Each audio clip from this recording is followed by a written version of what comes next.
Hey everyone, welcome back to part two. This time we are talking about attention deficit hyperactivity disorder. All right, so what is it? It's characterized by uninhibited responses, a lack of sustained attention, and hyperactivity, as the name suggests. Right, so problems sustaining attention and inhibiting responses, general hyperactivity, typically appears first during childhood. It's usually discovered in the classroom when there are high demands on children's attention span and inhibition of their responses, so they might fail to sit quietly and listen to the teacher or show reckless behavior. So oftentimes classroom is where this disorder shows itself. Okay, before we get further into this, let's talk a little bit about how psychologists and psychiatrists classify disorders. So why do we even do this in the first place, right? Why create classifications of mental illness? What's the value of talking about diagnosis instead of just talking about individual people, right? There's a cost to being labeled with a disorder, right? That changes the way the patient might think about themselves, and it's inherently marginalizing to be assigned something like that. Why don't we just treat people as individual people? Well, there's a few good reasons for it. So, first off, diagnoses create a verbal shorthand for referring to a list of associated symptoms, right? That means everyone's able to sort of talk about the same thing, right? If you go to one psychiatrist and they say you have ADHD, another one is going to know exactly what that means because they're using the same handbook, right? They know what that means. That's not subjective at all. It's completely defined. The second point is diagnoses allow us to statistically study many similar cases, which leads us to predict outcome. So you can imagine it's really, really useful for conducting research and informing future treatments if we all categorize a group of people the same way, and then that way, if they're given a treatment, we know exactly what kind of improvement it produces, right? We've defined our population as precisely as we can, and we're able to measure outcomes of that population and knowing what that population is. So it facilitates research and lets us predict outcomes with different therapeutic approaches.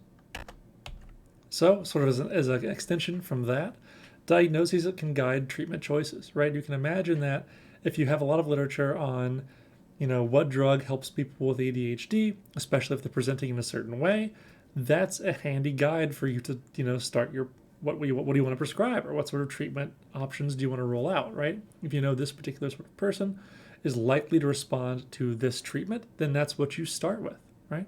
So these diagnoses can guide treatment choices. There's just sort of an organized prescribed treatment plan, which is a good thing. So what's all that mean?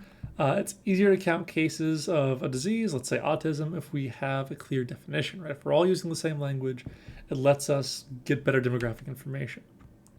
DSM-5 is the version that we are currently on as of May 2013. So the Diagnostic and Statistical Manual version 5.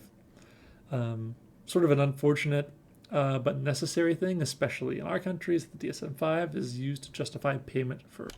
So as you know, you can't see a medical professional for free. Even if you have insurance, you have to have a reason to go, right? So if you go and you see a therapist or psychiatrist or whoever, if you want your insurance to cover that, past a certain number of visits, probably you need to have a diagnosis that has to be covered, right? You can imagine that your insurance provider wouldn't cover you for a broken arm if, you didn't have one, or if that was never written down anywhere. In the same way, mental health professionals need to have something to bill you for. That's unfortunate, right? It would be nice that if anybody who felt like they might need it could get mental health help. But we are in a system in our medical model in this country where everything has to be very above board and through insurance companies, or else you likely can't afford treatment. So DSM is tied up in that as well. These are definitions used to apply for money from insurance companies. And finally, this is used, it's sort of a consistent way to diagnose individuals used by medical doctors worldwide. So, to sort of hit this point again, it gives everyone a common language basically to talk about these things with, right?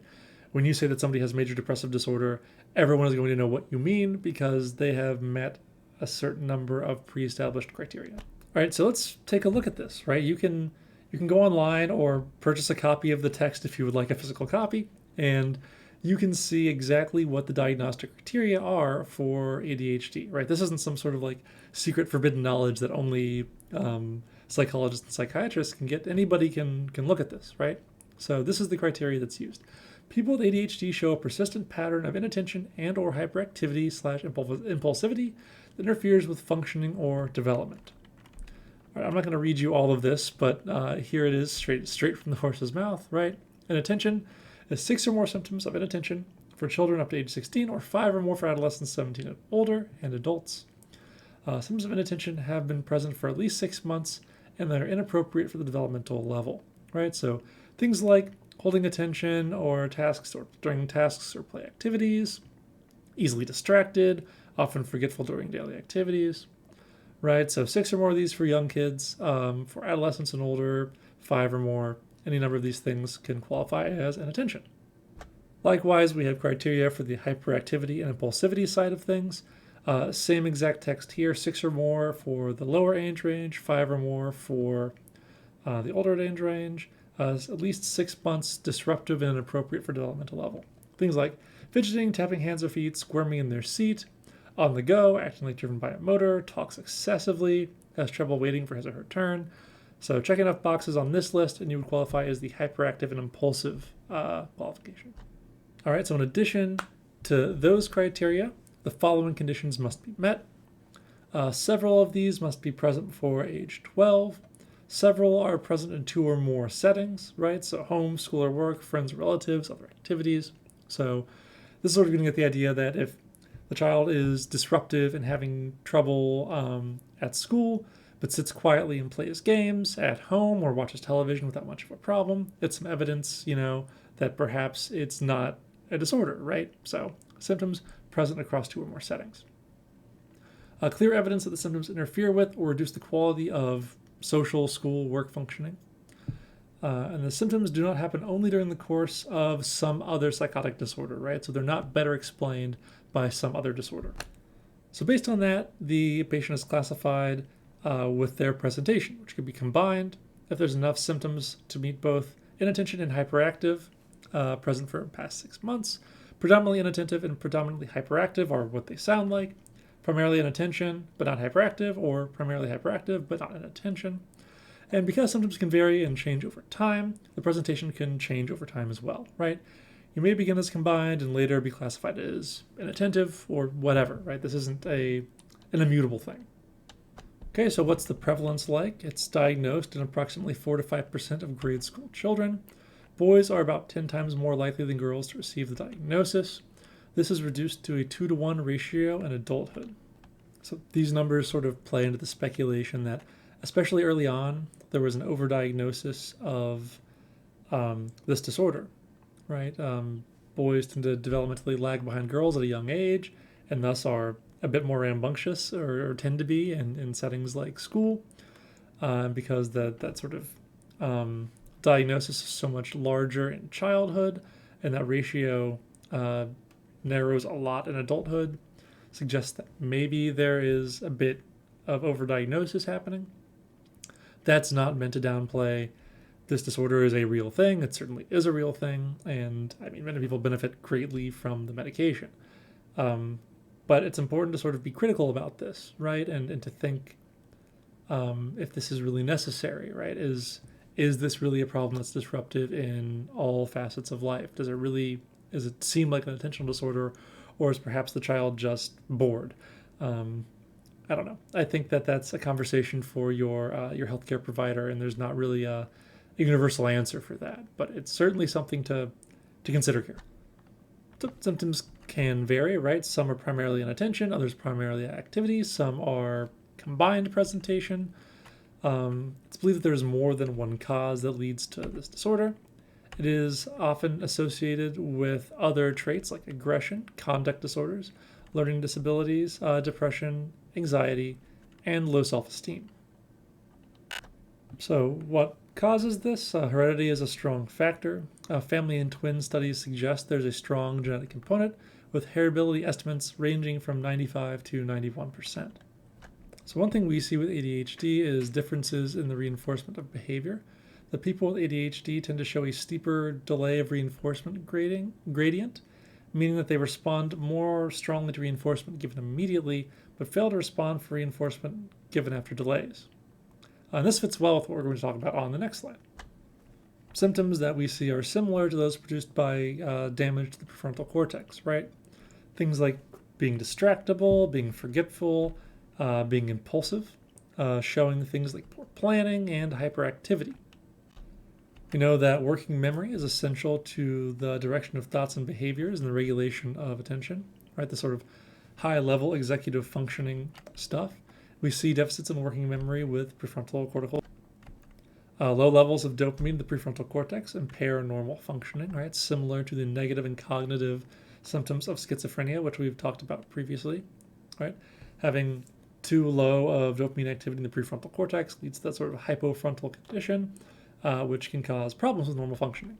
Putting all this together sort of suggests that dopaminergic activity is impaired in the prefrontal cortex of ADHD patients. So the course of treatment should be no surprise. So the most common treatment is methylphenidate, or the trade name Ritalin. This blocks dopamine and norepinephrine reuptake. It's also a serotonin 1A receptor agonist. Also common are drugs like Vyvanse and Adderall. So Adderall increases norepinephrine and dopamine in the brain as well. This happens mostly through interactions with trace amine-associated receptor 1, or TAR1, and vesicular monoamine transporter 2, VMAT2. So it's a different mechanism than Ritalin, but it produces a similar result, right, by increasing levels of norepinephrine and dopamine throughout the brain. I mentioned Vyvanse just because it has kind of a cool feature, I guess. It functions by the same mechanism, but has a slower release and lower abuse potential, because the attachment of amino acids slows down the relative amount of dextroamphetamine, the available active ingredient, in the bloodstream. Because none of this active ingredient is free, so it's not readily available in the capsules, and it does not become available through mechanical manipulation such as crushing. So we're not really going to go too much into the details of this. It's just a fun little aside. Basically, this has been engineered in such a way that it has to go through a metabolic process to be converted into free dextroamphetamine. And without that, it doesn't bind and doesn't do its thing. So you can't crush Vyvanse and snort it or something like that. You can't alter the route of administration to get a faster spike in the availability of the stimulant like you can with other drugs.